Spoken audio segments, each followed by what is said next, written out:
Did you know that 70% of people think you need a fancy machine to make ice cream? Well, think again. Today, we're making the easiest vanilla ice cream ever. No machine needed. Here's what you need. 2 cups of heavy cream. 1 can of sweetened condensed milk, 14 ounces.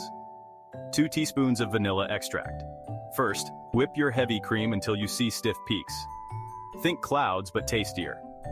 Next, in a separate bowl, mix the condensed milk and vanilla extract together. Easy, right? Now gently fold the whipped cream into the condensed milk mixture. Take it slow, we want it fluffy. Once it's all mixed and lovely, pour it into a container. Pop it in the freezer for at least 4 hours or overnight if you can wait. And that's it, homemade vanilla ice cream that's smooth, rich, and oh so delicious. To recap, whip, mix, fold, and freeze. Enjoy your sweet treat and don't forget to share, if you can. Catch you next time, ice cream aficionados.